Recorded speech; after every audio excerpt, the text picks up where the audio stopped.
I don't know if you saw in the last couple of days, apparently Lee Zeldin, congressman who's the Republican nominee for governor in New York. I mean, that's a state, big Latino population. I mean, maybe a possibility that, he was attacked on stage. And by the way, the last time I think that this happened with a Republican candidate for governor there was Teddy Roosevelt. I mean, he was shot and he got back up and spoke. Lee Zeldin finished the speech. He finished the speech, right? Like, and Lee Zeldin got back up and finished his speech, and really incredible thing, so what are your thoughts on, crime and particularly the Zeldin incident? So I think crime is a major issue this race. If you look at the national polling, the number one issue in the country is inflation and gas prices in particular. The number two issue in the country is crime. And illegal immigration is the number three issue, and crime and illegal immigration are closely intertwined. You look at these blue state governors, you look at these left-wing mayors, these George Soros-funded prosecutors and DAs who are letting violent criminals go, and it is insane. And we're seeing crime rates go up, murder rates go up, carjacking rates go up. It was horrific seeing what happened. Lee's a friend of mine. Lee is a really good guy. I campaigned for Lee early on. When he first ran for Congress, I campaigned for him in Long Island. To see that guy, I mean, that was an attempted murder.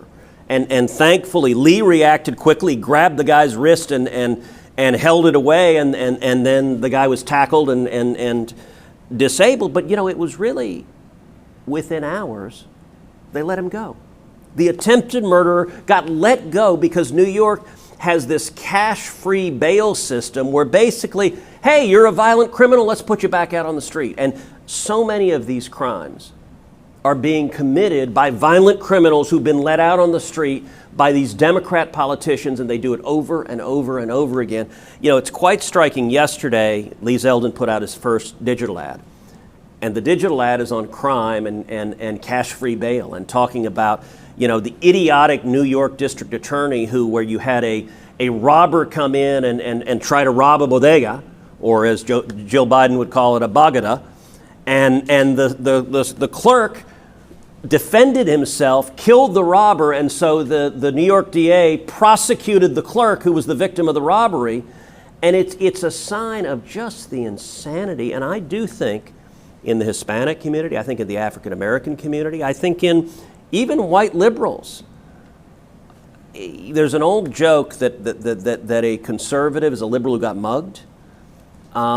This crime is getting bad, and it is the policies of the Democrats that are driving it. I think there are a lot of New Yorkers that are fed up with this. There are a lot of Californians that see criminals just walking into stores and robbing stores in broad daylight.